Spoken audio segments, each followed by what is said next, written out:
ខ្ញុំទាំងបានជ្រះថ្លាមកពូជាត្រង់កន្លែងអចលៈទាំងដីទីឋានត្រង់ចិត្តឆន្ទដីនាពុទ្ធិយា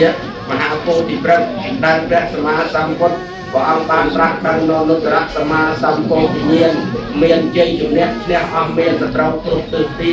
សូមឲ្យដៃជះនៃបុណ្យនេះជួយទ្រទ្រង់សម្ដេចចក្រព្រឹទ្ធប្រសិទ្ធសម្ដេចអគ្គមហាសេនាបតីតេជោ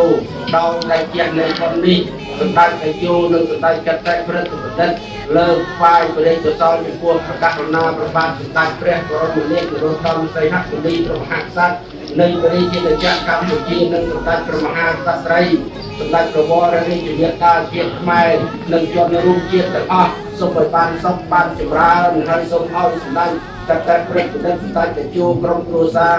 មានសុខភាពល្អបរិបូរណ៍គ្រប់តាមទាំងពួងសូមអនុមោទនា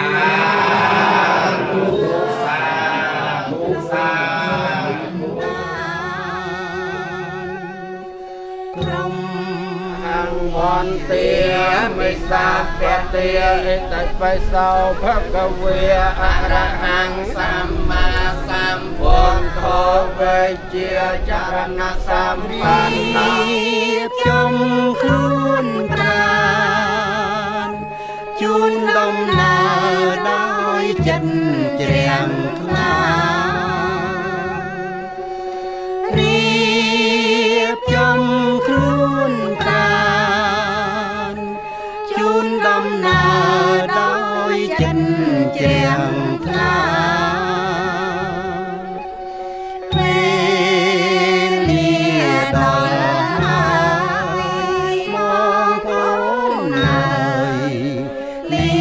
ហើយណា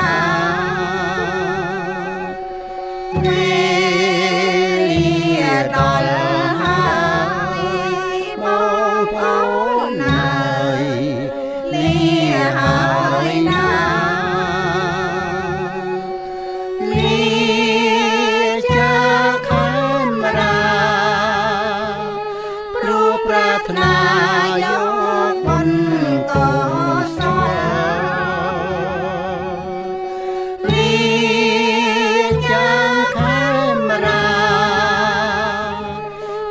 ប្រាថ្នាយកបុណ្យកុសលសូមព្រះបារមីព្រះចិនស្រីតោសម្មាសម្ពុទ្ធសនមោតាសភគវតោអរហតោសម្មាសម្ពុទ្ធសនមោ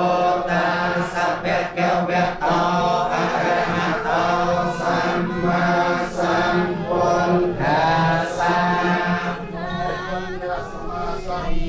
បរព្រះសម្មាសម្ពុទ្ធខ្ញុំប្រកាសណាចក្បាយមានសទ្ធាជ្រះមានមេត្តាចពុទ្ធទាំងវិមេសាកាលេអភិពោជាយាមិសិរិបុណសង្ឃតាំងធម្មងសេរសាវត្តសង្សារសូមជានិស័យបានកាត់ផ្ដាច់វត្តសង្សារឆ្លងផុតទុក្ខាដោយប្រាថ្នាក្នុងគ្រានេះឆ្លងផុតទុក្ខាដោយប្រាថ្នាក្នុងគ្រានេះ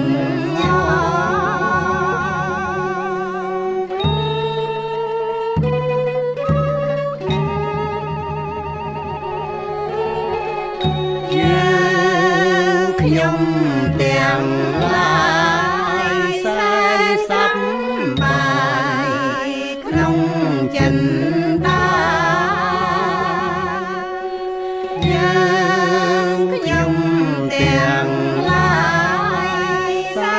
សប្បាយក្នុងចិនដាមកជួបជុំគ្នាធម្មយាត្រាទៅកាន់ពុទ្ធថា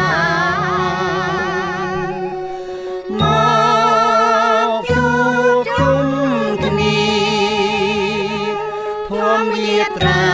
ទៅកាន់ពុទ្ធថាព្រមញាទាំងឡាយចិត្តស្រស់ស្រាយក្នុងសន្តានព្រមញាទាំងឡាយចិត្តស្រស់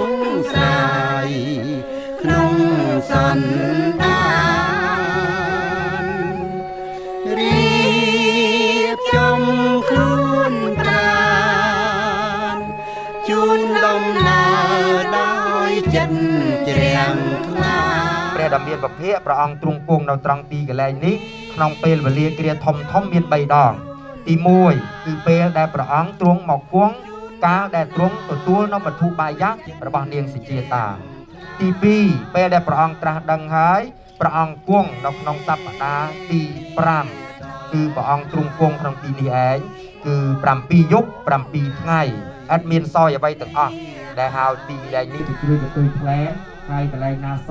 ជាបុណ្យជាព្រេងជាសំណាក់ផលបុណ្យដែលជាទីកក់ចិត្តសេចក្តីប្រាថ្នារបស់មនុស្សសុភៈដែលលោកថាព្រះសុភៈដែលលោកបុគ្គលណាបានឲ្យដល់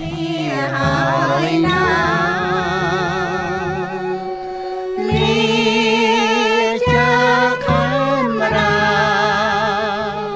ព្រោះប្រាថ្នាយកបុណ្យកុសលនេះជាខេមរាព្រោះប្រាថ្នាយកបុណ្យកុសលសូមព្រះបារមីព្រះចិនស្រីដល់កានថ្កល់សូមព្រះបារមីដល់អក្សរចៅស្រីបានទៅដល់អបនយាបាយចាតាំងវេទិថាពោវិញយូហើយទៅសុខបាយបានដល់ព្រះពុទ្ធឋានដូចក្តីប្រាថ្នាជួយឲ្យបានដល់ព្រះពុទ្ធឋានដូចក្តីប្រាថ្នាសូមជានិស័យបានកាត់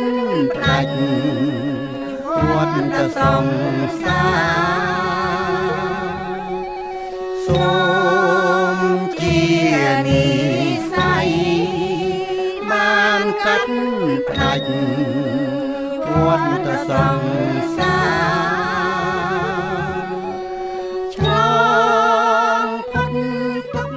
ខណាជានិមិត្តសញ្ញាប្រាប់ថានឹងបានរួចផុតចាក់ទុក្ខដល់នៅបរមសុខគឺព្រះនិព្វានយ៉ាងពិតប្រាកដជាពុំខានដោយឧបនកុសលដែលជាបច្ច័យបញ្ជូនតទៅគ្រប់ជាតិដោយជាពុទ្ធដីកាព្រះអង្គសម្ដែងក្នុងបេដកលេខ72ក៏មានបេដកលេខ77ក៏មានថាអេវ៉ាន់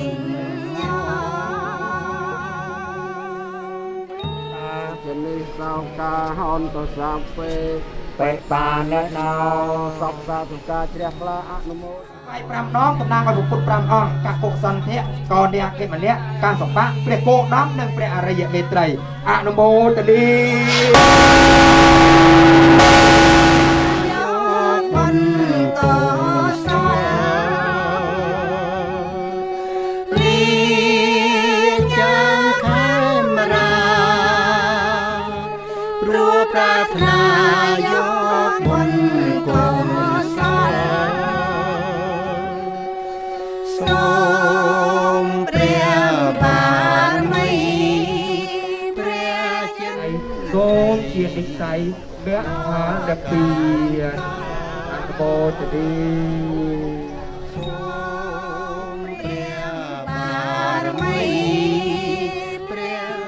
ជាបិមពិសា